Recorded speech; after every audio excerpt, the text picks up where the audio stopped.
Saving money sounds so simple. Spend less than you earn and set aside the different. Yet for so many people, it feels nearly impossible. Despite the good intentions, savings get depleted and financial goals seem out of reach. Today, let's talk why saving money is so hard and how to fix it. Hi guys, how's it going? It's I'm checking and welcome back to my YouTube channel. Money is very important in life and we need to get our money right. And the first thing that we know of is to save money, and that actually helps in achieving financial stability and achieving financial freedom.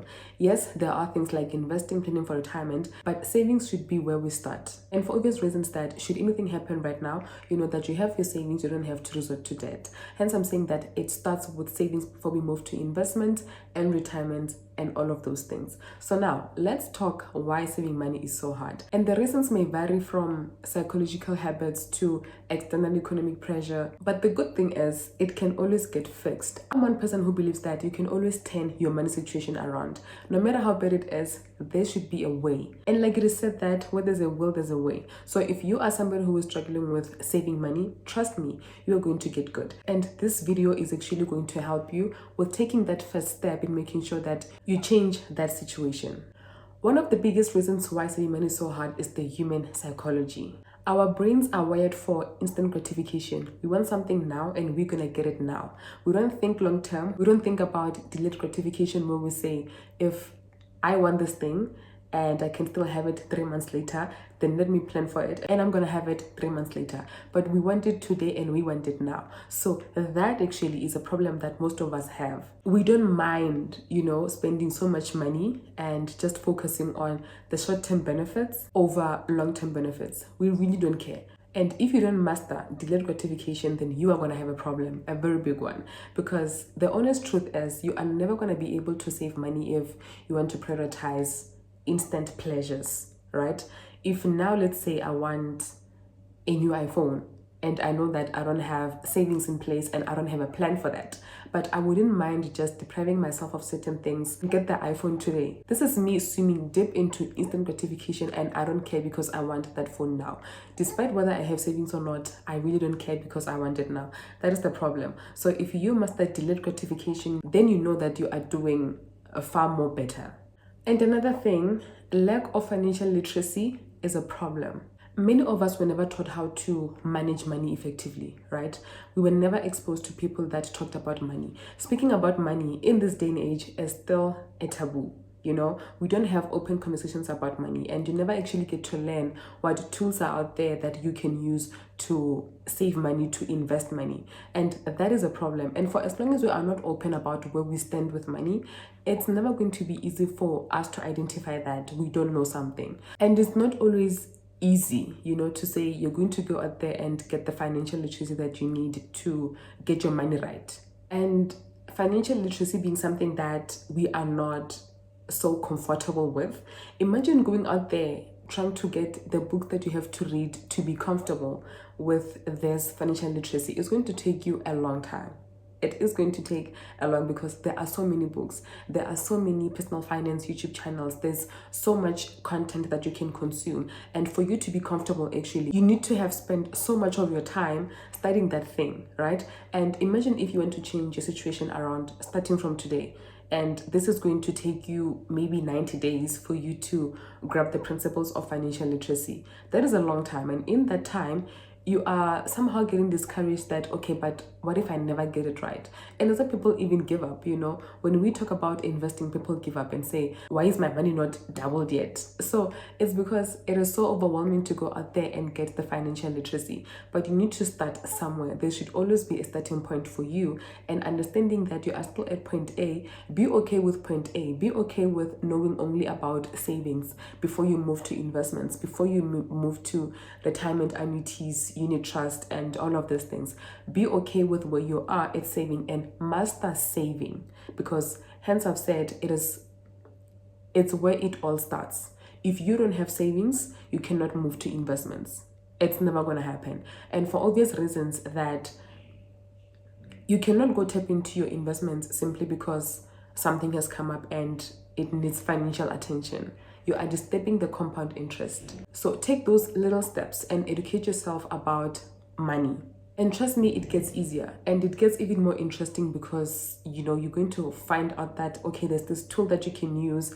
When you're there, like, oh, there's also this one. I just believe that it gets to be fun in the long run, and you're going to enjoy moving your money around, taking money into your savings, into your investments, into your RAs, and you will be knowing the benefits that comes with you doing that with your money. So just take it upon yourself to start off with just reading about saving money, why saving money is important, and move to investing, why we need to invest.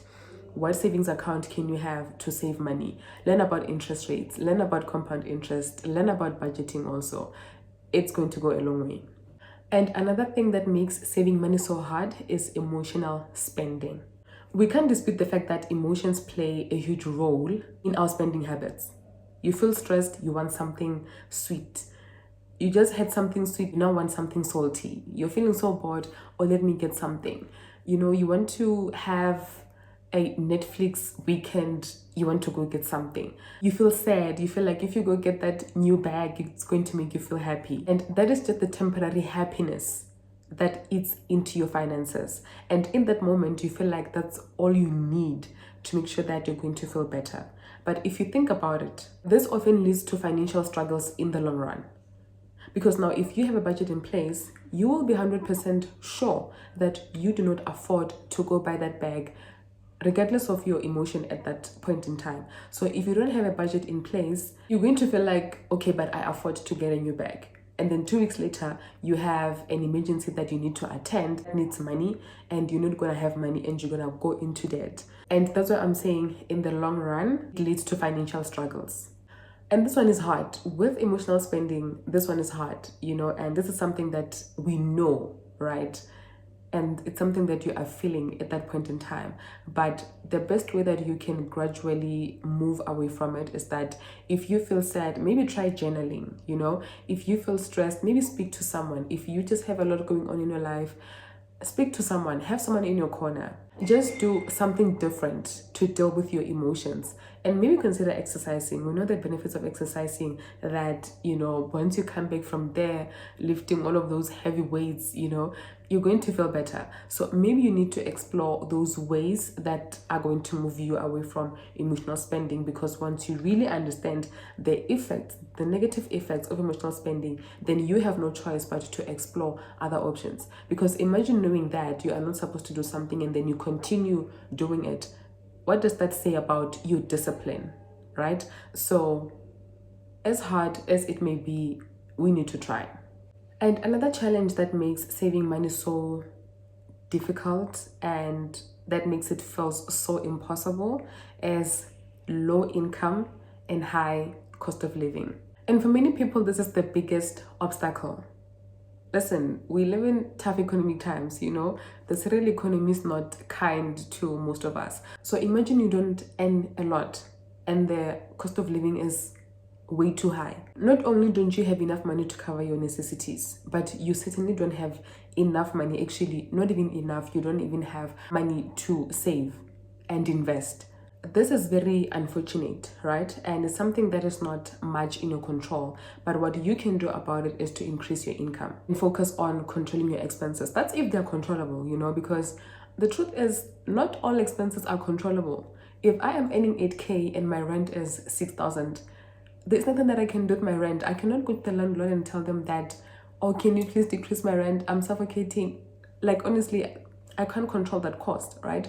And maybe then what needs to be done in that moment is to look for ways in which you are going to increase your income or you are going to move out, But not having enough income and living in times where the cost of living is way too high, it is very much unfortunate and it affects a lot of us.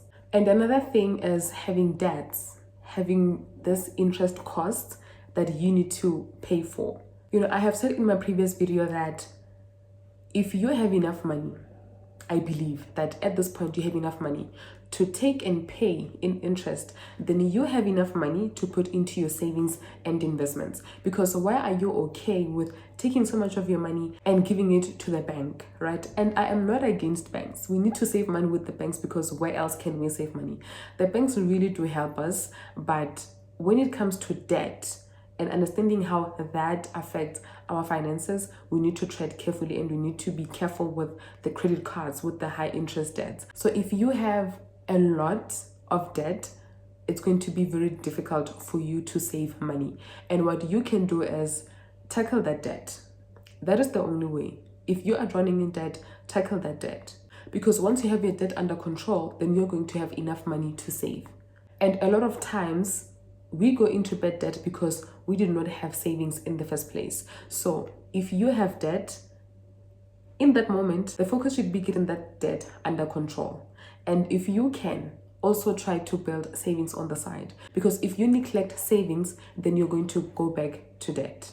And another challenge is not having clear savings plan. Just not having a financial plan in place, that is not going to assist you in your financial stability journey or financial freedom journey. It's not going to help you. So you need to have a clear savings plan, because without it, money just disappears, and that's why people will say, oh no, let me spend first and then I'm going to save later. That is because you don't have a clear savings plan in place. And when you have it, you will then understand the concept of paying yourself first. This is to say that you need to save and invest before you spend. But if you don't have that plan in place, that is not going to be you. You are not going to prioritize the savings and investments, because that is something that you attend last after you have spent your money. And what are the chances of you taking money and putting into your savings after you have spent? Obviously, if I get paid on the 26th and I finish spending, like making groceries, paying rents by the 10th, after that, if I am left with 3,000, I'm going to count that, okay, but I still have to go to work and do this and do that. So I need something that is going to push me until my next payday. Trust me, I am not going to save that money, because it's going to defeat the whole purpose of savings if I am going to take it into savings and then later take it out. So it does not help you that you spend first and then save later. And now, social pressure and lifestyle inflation also do not make it easy for us. We live in a culture that encourages spending. And if you don't shift your mindset, you are always going to try and keep up with the people that you don't even know. So if you want to get your savings right, you want to get your money right, then surround yourself with people that are financially responsible. You're going to become the next financially responsible person in that circle. And lastly, not having an emergency funds, that is a killer. That's why you will never have savings, because if you don't have an emergency funds, you are always going to take money out of your income and try to meet those emergency expenses. What you can do is start by small amount. Start with a 500, 1,000, and then increase it. Join savings challenge. I do have a savings challenge that I'm following, the 250 savings challenge, and I think that helps me a lot. For somebody who struggles a bit with saving, having that challenge in place, and I know that at the end of the month, you have no choice but to take that money into that savings account. I even want to open a different bank account for that specifically, and I know that I have a goal that I need to achieve by the end of the year. So that programs my mind to know that the money in that account is not to be touched. I will link the video down in the description box and have it somewhere here, so you can see how I'm going to go about that savings challenge and what it's all about. Maybe you can hop on, and by the end of the year, you could be in a better financial position. Now let's talk about the practical ways to make savings easier. Number one, automate your savings.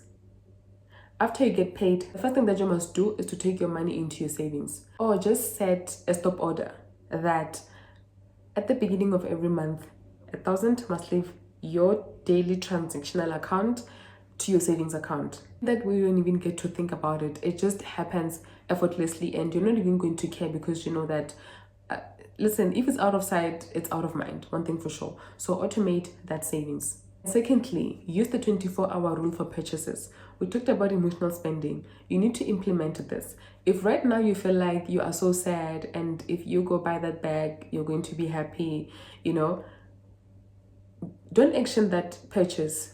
Do not action that purchase. Wait for 24 hours to pass and ask yourself, do you still feel the way that you were feeling yesterday? Do you still want that bag? Trust me, the answer most of the time is you now feel different and you're okay. because you're just emotional, remember the other day, and you are now back to your senses, you are okay, you are emotionally stable. You're not going to need that back anymore. So practice the 24-hour rule, and that is going to change your life. And thirdly, try the no spend challenge. This is quite popular. Challenge yourself to avoid unnecessary spendings during the month. And you know what that looks like for you in your life, right? And to me, I don't know if it's for most people as well, as takeaways. I spend unnecessarily on takeaways. And I'm like, all the time, bruh, did you have to? Really? And by the time I'm like, okay, I bought this, is not even nice, I could have just cooked. So I spend money unnecessarily on takeaways, knowing very well that I have food in the house, right? Why did I not just cook? But I felt already, no man, I want KFC, and it's just an unnecessary spending because it's not like I'm dying of hunger. I mean, if I am in the house, then I need to plan, what I'm going to eat during the day. I need to know breakfast I'm going to eat this, lunch I'm going to have this, then dinner I'm going to have this. So that leaves no room for me to think about getting a takeout. So challenging yourself to do a no spend month, that is going to reset your financial habits and encourage mindful purchases. And lastly, find ways to increase your income, right?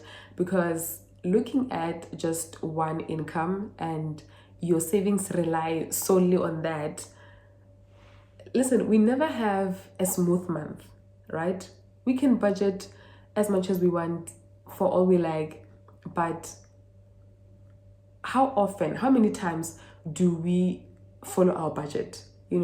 Life does not allow us most of the times. So if you can increase your income, and then you know that whatever money you get on the side, it goes into your savings. Saving money is challenging for many reasons, but it is not impossible. Financial freedom and financial stability starts with small steps, actually. And this includes the practical things that you can do to make savings easier. So no matter how small, you need to start. Because considering compound effect, in the long run, that small amounts that you save today are going to amount to a significant amount of money.